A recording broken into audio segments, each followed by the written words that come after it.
जय श्री कृष्ण। आप सभी का स्वागत है एक बार फिर से आपके अपने चैनल आस्था शक्ति पर।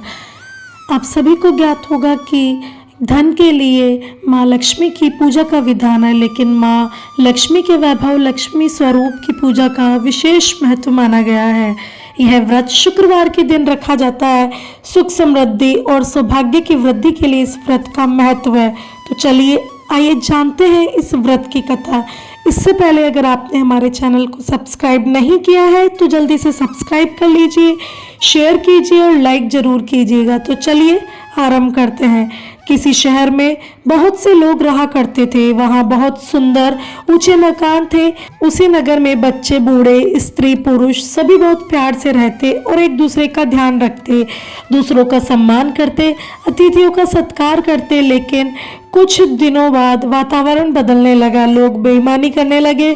भजन, कीर्तन, भक्ति भाव, दया का जैसे संस्कार ही कम हो चुका था। शहर में बुराइयों का बाढ़ आ गई। शराब, जुआ, चोरी, डकैती जैसे गुनाह शहर में होने लगे। इसके बावजूद शहर में कुछ अच्छे लोग भी रहा करते थे। ऐसे लोगों में सावित्री और उसके पति की गृहस्थी थी। सावित्री धार्मिक प्रवृत्ति की, संतोष स्वभाव वाली थी। उसका पति भी बहुत विवेक और सुशील था। सावित्री और उसका पति कभी किसी की बुराई नहीं करते थे और प्रभु के भजन में अपना समय व्यतीत करते। शहर के लोग उनकी गृहस्थी की सराहना करते। देखते ही देखते उनके लिए भी समय बदला। सावित्री का पति बुरे लोगों से दोस्ती कर बैठा। अब वो जल्द से जल्द पैसा कमाने के ख्वाब देखने लगा, इसलिए वो गलत रास्ते पर चल पड़ा। उसकी हालत रास्ते पर भटकती भिखारी जैसी हो गई। शराब, जुआ, चरण, गांजा जैसी बुरी आदतों में सावित्री का पति भी फंस गया। दोस्तों के साथ उसे शराब की आदत हो गई। इस प्रकार उसने अपना सब कुछ गंवा दिया। सावित्री को पति के व्यवहार से बहुत दुख हुआ, लेकिन वो अपने भगवान पर भरोसा करके सब कुछ सहने लगी। वो अपना अधिकांश समय प्रभु की भक्ति में बिताने लगी। लेकिन एक दिन अचानक एक अधेड़ उम्र की महिला दोपहर के समय उसके द्वार पर आई और जोर से पुकारने लगी, सावित्री, सावित्री।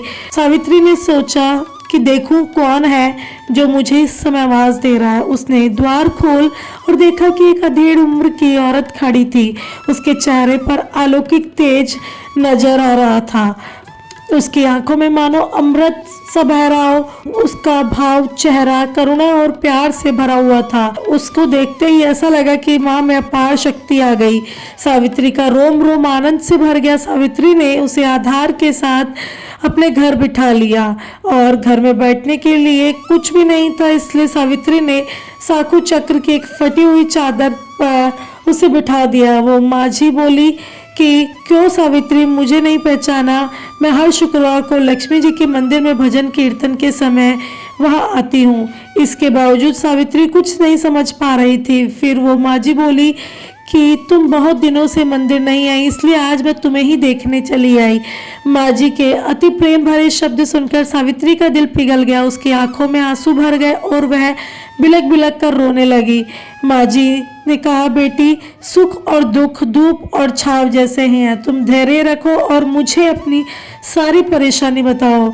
माँ जी के व्यवहार से सावित्री को काफ़ी अच्छा लगा। उसने माँ जी को अपनी सारी कहानी सुना दी। माँ जी ने कहा, कर्म की गति नारी होती है। हर इंसान को अपने कर्म भुगतने पड़ते हैं, इसलिए तू चिंता मत कर। अब तू कर्म कर, अब तू चिंता मत कर। अब तुम्हारे सुख के दिन अवश्य आएंगे। तू माँ लक्ष्मी की भक्ति है। माता लक्ष्मी तो प्रेम और करुणा की अवतार है। वो अपने भक्तों पर हमेशा ममता दिखाती है, इसलिए तू धैर्य रख और माँ लक्ष्मी जी का व्रत कर, इससे सब कुछ ठीक हो जाएगा।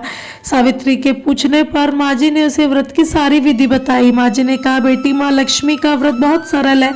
उसे वर लक्ष्मी व्रत या वैभव लक्ष्मी व्रत भी कहा जाता है। व्रत करने वालों की सभी मनोकामनाएं पूर्ण हो जाती है और वो सुख संपत्ति और यश को प्राप्त करता है। सावित्री यह सुनकर आनंदित हो गई। सावित्री ने संकल्प कर आंखें खोली तो उसके सामने कोई नहीं था। वो विस्मित हो गई और कहा कि माँ जी कहाँ चली गई। सावित्री को तत्काल ही समझते हुए देर न लगी कि माँ जी कोई और नहीं, साक्षात लक्ष्मी जी का रूप थी। दूसरे दिन शुक्रवार था। सवेरे स्नान करके उसने स्वच्छ कपड़े पहनकर माँ जी द्वारा बताई गई विधि से वैभव लक्ष्मी का व्रत किया। आखिर में प्रसाद का वितरण कर ये प्रसाद पहले पति को खिलाया।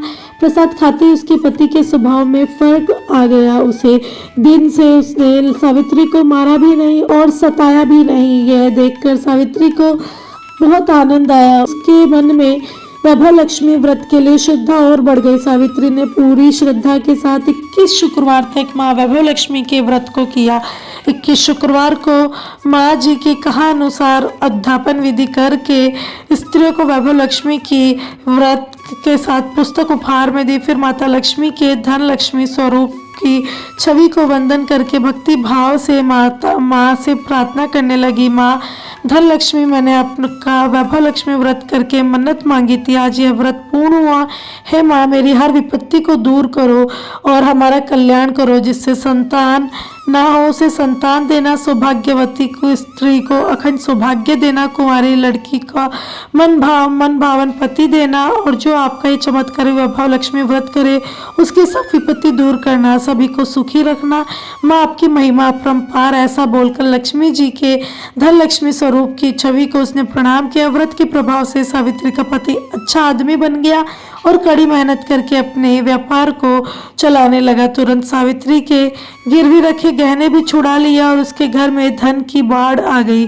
घर में पहले जैसी सुख शांति छा गई। वैभव लक्ष्मी व्रत का प्रभाव देखकर मोहल्ले की दूसरी स्त्रियों ने भी वैभव लक्ष्मी का व्रत पूरे विधि विधान पूर्वक किया, जिससे उनका भी कल्याण हुआ। वैभव लक्ष्मी व्रत 7, 11 या 21 जितने भी शुक्रवारों की मन्नत मांगी उतने शुक्रवार को करना चाहिए।